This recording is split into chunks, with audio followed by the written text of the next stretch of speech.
ಗ್ರಹಗಳ ಸ್ಥಾನವನ್ನ ನೋಡಿದಾಗ ಸಾಮಾನ್ಯವಾಗಿ ವರ್ಷ ಭವಿಷ್ಯವನ್ನ ಹೇಳಿದಾಗ ಈ ಗ್ರಹ ಈ ವರ್ಷದಲ್ಲಿ ಈ ತರ ಇರುತ್ತೆ ಅನ್ನೋದು. ಬಟ್ ಈ ತಾತ್ಕಾಲಿಕ ಬದಲಾವಣೆಗಳು ರಾಶಿಯ ಮೇಲಾಗ್ಲಿ, ಪ್ರಕೃತಿಯ ಮೇಲಾಗ್ಲಿ, ಮನುಷ್ಯರ ಮೇಲೆ ಈಗ ಇರುವಂತಹ ಪರಿಣಾಮಗಳನ್ನ ಬಿಟ್ಟು ಗುರುಗ್ರಹ ಹೀಗೆ ತಾತ್ಕಾಲಿಕವಾಗಿ ಸಂಚಾರ ಮಾಡಿದಾಗ 48 ದಿನಗಳು ಬೇರೆಯ ಬದಲಾವಣೆಗಳನ್ನ ನಾವು ನಿರೀಕ್ಷೆ ಮಾಡಬಹುದಾ ಅಂತ? ಹೌದು, 100% ಆಗುತ್ತೆ. ಅವಶ್ಯಕವಾಗಿ ನಾವು ತಿಳ್ಕೊಳ್ಬೇಕು. ಯಾಕಂದ್ರೆ ಗುರುಗ್ರಹ ತುಂಬಾ ಬಲಶಾಲಿ ಆಗಿರುವಂಥದ್ದು. ನಾವು ಸಾಮಾನ್ಯವಾಗಿ ನಾನು ಯಾವತ್ತು ಹೇಳ್ತೀನಿ, ಒಂದು ಜ್ಯೋತಿಷ್ಯ ನೋಡುವಾಗ, ಜ್ಯೋತಿಷ್ಯ ಶಾಸ್ತ್ರ ನೋಡುವಾಗ ಗುರುಬಲ ಅಂತ ಹೇಳ್ತಾರೆ. ನೋಡಿ, ಇವಾಗಲೂ ಕೂಡ ಎಷ್ಟೋ ಜನ ಮದುವೆ ಅಥವಾ ಮಕ್ಕಳಾಗ್ಬೇಕು ಇತ್ಯಾದಿಗಳು ಏನೇ ಒಂದು ಶುಭ ಕಾರ್ಯಗಳು ನೋಡುವಾಗ ಗುರುಬಲ ಬರಬೇಕು, ನಿಮಗೆ ಇಷ್ಟು ದಿನ ವೆಯ್ಟ್ ಮಾಡಿ, ನಿಮಗೆ ಗುರು ದಶಾ ಕಾಲಗಳು ಬರುತ್ತೆ, ಅಥವಾ ಅಂತರ್ಭುಕ್ತಿಯಲ್ಲಿ ಗುರು ಬರುವಂಥದ್ದು. ಗುರುವಿನ ಮೇಲೆ ತುಂಬ ಅವಲಂಬನೆ ನಾವು ಆಗಿರ್ತೇವೆ. ಹಾಗಾಗಿ ಈ ಗುರು ಬದಲಾವಣೆಯಿಂದ, ಅದರಲ್ಲೂ ಪರಮೋಚ್ಚ ಸ್ಥಾನದಲ್ಲಿ, ಉಚ್ಚ ಸ್ಥಾನದಲ್ಲಿ ಗುರುಗ್ರಹ ಇರೋದ್ರಿಂದ ಕೆಲವರಿಗೆ ಅನುಕೂಲಗಳಾಗುವಂಥದ್ದು.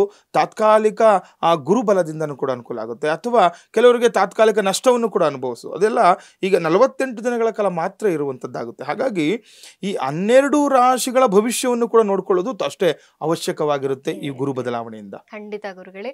12 ರಾಶಿಗಳ ಭವಿಷ್ಯ ಹೇಗಿದೆ? ಮೊದಲನೇದಾಗಿ ಮೇಷರಾಶಿಯವರಿಗೆ ಹೇಗಿದೆ ಗುರು ಬದಲಾವಣೆಯಿಂದ ಈ 48 ದಿನಗಳು ನಮ್ಮ ಮೇಷರಾಶಿಯವರು ಯಾವ ಪರಿಣಾಮಗಳನ್ನ ಎದುರಿಸಬೇಕಾಗತ್ತೆ, ಮತ್ತೆ ಪರಿಹಾರಗಳೇನು ಗುರುಗಳು? ನೋಡಿ, ಇವಾಗ ನಾವು ಪ್ರಥಮವಾಗಿ ಸಾಮಾನ್ಯವಾಗಿ ದ್ವಾದಶ ರಾಶಿಗಳು ನೋಡ್ತಾ ಇರ್ತೀವಿ. ಆದ್ರೆ ಈ ಗುರುಗ್ರಹದ ಬಗ್ಗೆ ಸ್ವಲ್ಪ ನಾನು ಗುರುಗಳ ಮಹತ್ವವನ್ನು ಕೂಡ ನಾನು ತಿಳಿಸ್ಕೊಡ್ತೀನಿ. ನೋಡಿ, ಈಗ ಗುರುಗ್ರಹ ಅಂತ ನೋಡಿದಾಗ ನಾವು ಪುತ್ರ ಸಂತಾನ ಕಾರಕ ಅಂತ ಹೇಳುತ್ತೆ ಜ್ಯೋತಿಷ್ಯ ಶಾಸ್ತ್ರದಲ್ಲಿ. ನವಗ್ರಹಗಳಲ್ಲಿ ಅತಿ ದೊಡ್ಡ ಗ್ರಹ ಅಂತಾನು ಕೂಡ ಹೇಳ್ತಾರೆ. ವರ್ಷಕ್ಕೊಮ್ಮೆ ಸಂಚಾರ ಆಗುತ್ತೆ. ಇನ್ನ ಧನಕಾರಕ ಅಂತ ಹೇಳ್ತಾರೆ. ಯಾಕಂದ್ರೆ ಏನೆಲ್ಲ ಅನುಕೂಲಗಳು ಮತ್ತೆ ಅನಾನುಕೂಲಗಳದು ಆ ಒಂದು ಗ್ರಹದ ಮಹತ್ವ ತಿಳ್ಕೊಳ್ಬೇಕು. ಬೃಹಸ್ಪತಿ ಗ್ರಹ ನೋಡಿ, ಯಾರಾದ್ರೂ ಹೆಚ್ಚಿನದಾಗಿ ಮಾತಾಡ್ತಾ ಇದ್ರು, ತುಂಬಾ ತಿಳಿದವ್ರ ತರ ಮಾತಾಡ್ತಾ ಇದ್ರೆ, ನೀನ್ ಬಿಡಪ್ಪ ಬೃಹಸ್ಪತಿ ಅಂತ ಹೇಳ್ತಾರೆ. ಎಜುಕೇಶನ್ ವಿಚಾರ, ಯಾರಿಗೆಲ್ಲ ಎಜುಕೇಶನ್ ಅಲ್ಲಿ ತೊಂದರೆಗಳು ಆಗ್ತಾ ಇದೆ ನಿಮಗೆ, ಅಥವಾ ಏನೋ ಒಂದು ಸ್ಪರ್ಧಾತ್ಮಕ ಪರೀಕ್ಷೆ ತಗೊಳ್ಬೇಕು ಮುಂದಿನ ದಿನಗಳಲ್ಲಿ, ಅದಕ್ಕೆ ಅನುಕೂಲಗಳು ಮಾಡ್ಕೊಳ್ಳಿಕ್ಕೆ, ಯಾರಿಗಾದ್ರೂ ಸಂತಾನ ವಿಷಯದಲ್ಲಿ, ಕೆಲವರು ನೋಡಿ ಹೆಣ್ಮಕ್ಳು 2-3 ಹೆಣ್ಮಕ್ಳಾಗಿರ್ತಾರೆ, ಏನೋ ಪುತ್ರ ಸಂತಾನಕ್ಕೋಸ್ಕರ ನೋಡ್ತಾ ಇರ್ತಾರೆ. ಕೆಲವರು ಏನೋ ಒಂದು ಆಸೆ ಆಕಾಂಕ್ಷೆಗಳು ಒಂದು ತುಂಬಾ ಒಂದು ಮನಸ್ಸಲ್ಲಿ ಇಟ್ಕೊಂಡ್ಬಿಟ್ಟಿರ್ತಾರೆ, ಒಂದು ಗಂಡು ಸಂತಾನ ಬೇಕು ಅಂತ. ಅಂಥವ್ರಿಗೂ ಕೂಡ ಅನುಕೂಲಗಳಾಗುತ್ತೆ ಈ ಪರಮೋಚ್ಚ ಸ್ಥಾನದಿಂದ. ಪುತ್ರ ಸಂತಾನ ಕಾರಕ, ಧನಕಾರಕ, ಹಣದ ವಿಚಾರವಾಗಿ ಮನೇಲಿರೋರೆಲ್ಲ ದುಡಿತಾ ಇದೀವಿ ಗುರುಗಳೇ, 4-5 ಜನ ಇದೀವಿ, ಎಲ್ಲರೂ ವರ್ಕ್ ಮಾಡ್ತಾ ಇದೀವಿ, ಆದ್ರೂ ಕೂಡ ನಮ್ಮ ಮನೇಲಿ ಹಣ ನಿಲ್ತಾ ಇಲ್ಲ, ಎಷ್ಟೇ ಹಣ ಬಂದ್ರೂ ಕೂಡ ಅದೇ ರೀತಿ ಅದು ಖರ್ಚಾಗ್ತಾ ಇದೆ. ಹಾಗಾಗಿ ಇದಕ್ಕೇನು ಪರಿಹಾರಗಳು ಮಾಡ್ಕೊಳ್ಬೇಕು, ತುಂಬಾ ವಿಶೇಷವಾಗಿರುವಂತಹ ಮಾಹಿತಿಯನ್ನ ಈ ಒಂದು ಸಂಚಿಕೆಯಲ್ಲಿ ನಾವು ತಿಳಿಸ್ಕೊಡ್ತಾ ಇದ್ದೀವಿ. ಈಗ ಗುರು ಬದಲಾವಣೆಗಳಲ್ಲಿ ದ್ವಾದಶ ರಾಶಿಗಳಲ್ಲಿ ಆಗುವಂತಹ ಬದಲಾವಣೆಗಳಾಗ್ಬೋದು, ಮತ್ತೆ ಕಡೆಯದಾಗಿ ನಾವೇನು ತಿಳಿಸ್ಕೊಡ್ತೀವಿ, ಇದಕ್ಕೆ ಏನು ಪರಿಹಾರಗಳು ಮಾಡ್ಕೊಳ್ಬೇಕು. ನೋಡಿ, ಕೆಲವರು ಹೇಳ್ತಾರೆ 5 ರಾಶಿ ಒಳ್ಳೇದು, 5 ರಾಶಿ ಕೆಟ್ಟದ್ದು, ಅದೆಲ್ಲ ಇದೆ. ಅದೆಲ್ಲ ಇದ್ರೂ ಕೂಡ ಕೆಲವೊಂದು ವಿಚಾರದಲ್ಲಿ ಎಲ್ಲಾ ರಾಶಿ ಅನಾನುಕೂಲಗಳು ಇರುತ್ತೆ. ಯಾಕಂದ್ರೆ ಗ್ರಹಗಳ ಸಂಚಾರ ಫಲದಲ್ಲಿ ನಾವು ಸಾಮಾನ್ಯವಾಗಿ ನೋಡ್ಬೋದು ಈ ಗ್ರಹ ಸ್ಥಿತಿ ಯಾವ ರೀತಿ ಇರುತ್ತೆ ಅಂತ. ಈ ಗುರು ಕರ್ಕಾಟಕದಲ್ಲಿದ್ದಾಗ ಇನ್ನು ಬೇರೆ ಬೇರೆ ಗ್ರಹಗಳು ಯಾವ್ಯಾವ ಸ್ಥಾನದಲ್ಲಿದ್ದಾರೆ ಅದನ್ನು ಕೂಡ ನಾವು ನೋಡ್ಕೊಳ್ಬೇಕು. ಆ ಒಂದು ಸ್ಥಾನಗಳ ಮೇಲೆ ಈ 48 ದಿನಗಳ ನೋಡಿ, ಈಗ ಗುರುವಿನ ಅನುಗ್ರಹ ಇದ್ರೂ ಕೂಡ ಕೆಲವರಿಗೆ ಅನಾನುಕೂಲಗಳಾಗುತ್ತೆ. ಕೇತು ದೃಷ್ಟಿನೋ ಶನಿ ದೃಷ್ಟಿನೋ ಇತ್ತು ಅಂತಂದ್ರೆ ಆ ರಾಶಿಯವರಿಗೆ ಅದು ಅನಾನುಕೂಲನೇ. ಅದು ಇದರಿಂದ ನಾವು ಏನು ಮುಕ್ತಿ ಪಡೆದುಕೊಳ್ಬೇಕು, ಒಂದ್ ಕಡೆ ಗುರು ಪರಮೋಚ್ಚ ಸ್ಥಾನದಲ್ಲಿದ್ದಾನೆ, ಒಳ್ಳೆ ಆಶೀರ್ವಾದವನ್ನು ಮಾಡ್ತಾ ಇದ್ದಾನೆ, ಅನುಕೂಲಗಳು ಆಗ್ತಾ ಇದೆ. ಈಗ ಸಿಂಹ ರಾಶಿಯವರು ಗುರುಬಲ ಇದೆ ಅಂತ ಹೇಳ್ತಾ ಇದ್ದಾರೆ. ಈಗೇನಾಗುತ್ತೆ, ಗುರು ಕರ್ಕಾಟಕ ರಾಶಿಯವರು ಬರೋದ್ರಿಂದ ಗುರುಬಲ ಕಳ್ಕೊಳ್ತಾರೆ, ತಾತ್ಕಾಲಿಕ ಗುರು ನಷ್ಟ ಆಗ್ತಾ ಇದ್ದಾನೆ. ಇದರಿಂದ ಏನ್ ತೊಂದರೆ ಗುರುಗಳು? ಇದರಿಂದ ಯಾವ ರೀತಿ ನಾವು ಹೊರಗಡೆ ಬರಬೇಕು? ತುಂಬಾ ಚೆನ್ನಾಗಿ ಆಗ್ತಾ ಇರುತ್ತೆ. ಏನೋ ಲಾಸ್ಟ್ ಟೈಮು ಗುರುಗಳು ಹೇಳಿರ್ತಾರೆ, ಈ ವರ್ಷ ನಿಮಗೆ ತುಂಬಾ ಚೆನ್ನಾಗುತ್ತೆ, ಗುರುಬಲ ಇದೆ, ಯಾವುದೋ ವ್ಯಾಪಾರ ಉದ್ಯೋಗ ಪ್ರಾರಂಭ ಮಾಡಿ ಅಂತ, ತುಂಬಾ ಚೆನ್ನಾಗಿ ಆಗ್ತಾ ಇರುತ್ತೆ. ಈ ಸಮಯದಲ್ಲಿ ಗುರುವಿನ ಒಂದು ಏನಾಗುತ್ತೆ, ತಾತ್ಕಾಲಿಕ ಪಲ್ಲಟದಿಂದ, ಸ್ಥಾನ ಪಲ್ಲಟದಿಂದ ಏನಾಗುತ್ತೆ, ಕೆಲವೊಂದು ಸಮಸ್ಯೆಗಳು ಎದುರಿಸಬೇಕಾಗುತ್ತೆ. ಹಣದ ವಿಚಾರವಾಗಿ, ಸಾಲಬಾಧೆಯಿಂದ ತುಂಬಾ ಚೆನ್ನಾಗಿ ನಡೀತಿದ್ದ ಒಂದು ವ್ಯಾಪಾರ ಕುಂಠಿತ ಆಗ್ಬಿಡುತ್ತೆ. ಇದಕ್ಕೆಲ್ಲ ಏನ್ ಪರಿಹಾರಗಳು ಮಾಡ್ಕೊಳ್ಬೇಕು ಎಲ್ಲವನ್ನು ಕೂಡ ನಾನು ಇವತ್ತು ತಿಳಿಸ್ಕೊಡುವಂತದ್ದಾಗುತ್ತೆ. ಎಸ್ ಖಂಡಿತ ಗುರುಗಳೇ. ಇನ್ನೊಂದು ಪ್ರಶ್ನೆ, ಈ ತಾತ್ಕಾಲಿಕ ಬದಲಾವಣೆಯಿಂದ ಆಗುವಂತಹ ಪರಿಣಾಮಗಳು ಕೂಡ ತಾತ್ಕಾಲಿಕವಾ ಅನ್ನುವಂಥದ್ದು. ಈಗ ಗುರುಬಲ ಇಲ್ಲದೆ ಇರುವಂತಹ ಸಮಯದಲ್ಲಿ ಕಷ್ಟಗಳನ್ನ ಅನುಭವಿಸ್ತಿರ್ತಾರೆ, ಆದ್ರೆ ಗುರುಬಲ ಬಂದಾಗ ಯಾವುದೋ ಒಂದು ಕೈ ಹಿಡಿದ ಕೆಲಸ ಆಗಿ ಬಿಡತ್ತೆ. ಆ ರೀತಿ ಆದಂತಹ ಕೆಲಸ ಅದು ಶಾಶ್ವತವಾಗಿ ಉಳಿಯತ್ತಾ ಅಂತ?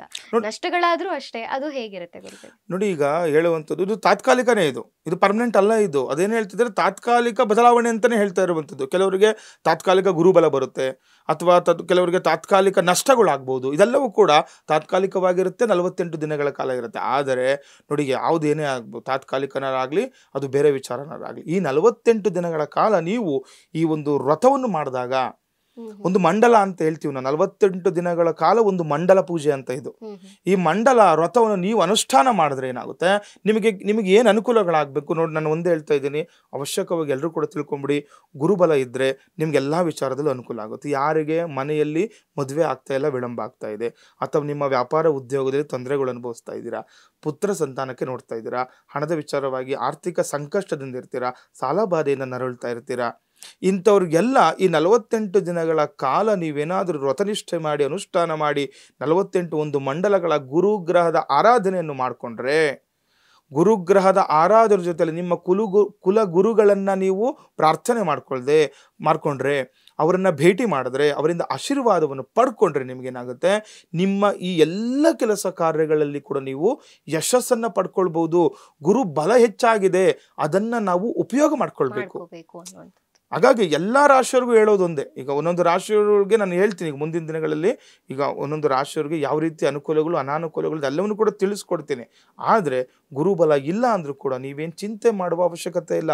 ಗುರು ಏನಾಗುತ್ತೆ, ಉನ್ನತ ಮಟ್ಟದಲ್ಲಿ ಉಚ್ಚ ಸ್ಥಾನದಲ್ಲಿದ್ದಾಗ ನಿಮ್ಮ ಎಜುಕೇಷನ್ಲೂ ಕೂಡ ತುಂಬ ಇಂಪಾರ್ಟೆಂಟ್ ಇದು. ಕೆಲವರಿಗೆ ಈ ವರ್ಷ ಯಾರೆಲ್ಲ ಗುರುಬಲ ಇಲ್ಲ ಅಂತ ಹೇಳಿ ಬೇಜಾರಲ್ಲಿದ್ದಾರೋ ಅವರಿಗೆ ಇದನ್ನ ಯೂಸ್ ಮಾಡ್ಕೊಳ್ಳಿಕ್ಕೆ ಬಹಳ ಒಳ್ಳೆಯ ಸಮಯ ಅಂತ ಹೇಳಬಹುದು. ಹೌದು ನೋಡಿ, ಅವಶ್ಯಕವಾಗಿ ನಮಗೆ ಬಂದಿರುವಂತಹ ಈ ಒಂದು ಬದಲಾವಣೆಯನ್ನ ನಾವು ಅದನ್ನ ಅನುಭವಿಸ್ಬೇಕು. ಒಂದು ಅದರಿಂದ ಏನೆಲ್ಲ ನಾವು ಪರಿಹಾರಗಳು ಪಡ್ಕೊಳ್ಬಹುದು ಅಥವಾ ಏನೆಲ್ಲ ನಮ್ಗೆ ಅನುಕೂಲಗಳು ಮಾಡ್ಕೊಳ್ಬಹುದು, ಅವಶ್ಯಕವಾಗಿ ನೀವು ನಂಬಿ ಯಾವಾಗ ಗುರುಗಳನ್ನು ಅನುಸರಿಸ್ತೀರಿ, ಗುರುವಿಗೆ ನಮ್ಮ ಜ್ಯೋತಿಷ್ಯ ಶಾಸ್ತ್ರದಲ್ಲಾಗ್ಲಿ ನಮ್ಮ ಹಿಂದೂ ಸಂಪ್ರದಾಯದಲ್ಲಾಗ್ಲಿ ದೇವರ ಸಮಾನವಾಗಿ ನೋಡ್ತೀವಿ. ಗುರುಗಳಿಗೆ ವಿಶೇಷವಾಗಿರುವಂತಹ ಸ್ಥಾನಮಾನವನ್ನು ಕೊಡ್ತೀವಿ.